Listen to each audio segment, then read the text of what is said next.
সুভাষ ফিরেছিলেন, এই উত্তর খুঁজতেই এবার কলকাতা বইমেলার এক স্টলের সামনেই অত্যাধিক ভিড়। যে ছবি এই মুহূর্তে দেখতে পাচ্ছি, যে লেখক কুণাল বোস, তার হাতে কিন্তু তারই বই সুভাষ ফিরেছিলেন।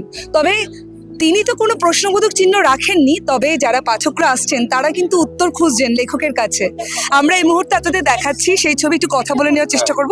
দাদা, আমরা অনেকক্ষণ থেকেই দেখলাম যে এই স্টলের বাইরে, শালিধান স্টল, তার বাইরে অসম্ভব ভিড় এবং এই বইয়ের জন্য সবাই দাঁড়িয়ে আছে। এই যে তোমার এই বই সুভাষ ফিরেছিলেন, কি বলবে বই নিয়ে? অ্যাকচুয়ালি এই বইটার নাম হচ্ছে সুভাষ ফিরেছিলেন। এই যে সুভাষ ফিরেছিলেন, এইটা কিন্তু আমার মনে হয় যারা বইটা কিনছেন তাদের জন্য একটা আলাদা একটা ক্যাচ লাইন। কারণ কি বলতো, বাংলার মানুষ সুভাষচন্দ্রকে নিয়ে যে বইটা পড়েছে, মূলত যে বইটার নাম সবচেয়ে বেশি জানে তার নাম হচ্ছে সুভাষ ঘরে ফেরে নাই, শৈলেশদের লেখা। তো সুভাষ ঘরে ফেরে নাই এর পর যদি হঠাৎ করে একটা বই আসে মার্কেটে সুভাষ ফিরেছিলেন, সেটা সবারই একটা জানার ইচ্ছে জাগে যে কি ফিরেছিলেন, মানে কোথায় ফিরেছিলেন, কিভাবে। দেখো, আমরা দীর্ঘ বছর ধরে নেতাজিকে নিয়ে কাজ করা সত্ত্বেও এটা খুব বাস্তব যে নেতাজিকে নিয়ে খুব কম মানুষই এখনো বাস্তবটা জানেন। তো এই সুভাষ ফিরেছিলেন বইটার মধ্যে সেই সমস্ত তথ্য রয়েছে, যেটা আই এম বোস ইউটিউব চ্যানেলে আমার সমস্ত মানে সময় ধরে, এতগুলো বছর ধরে 2018 থেকে আমি করে আসছি। সেটা ধরো আজকে 2026 সাল, এতগুলো বছরে এই কাজটার একটা সংক্ষিপ্ত সার দেওয়া রয়েছে।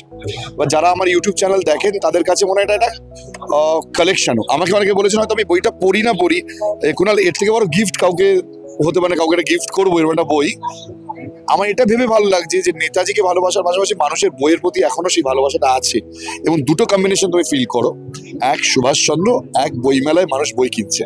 এটা কিন্তু বাঙালির একটা মানে কি বলবো, বাঙালির আইকন। আর বই হচ্ছে বাঙালির দীর্ঘদিনের একটা ইতিহাস। এই বইমেলাতে বহু সাহিত্যিক তাদের জীবন, তাদের এখানে তারা এসেছেন, সময় কাটিয়েছেন। আজকে বইমেলা সেই ট্র্যাডিশন চলছে। বাংলায় কিন্তু সেই কালচারটা হারিয়ে গেছে, সেই সাহিত্যের কালচার।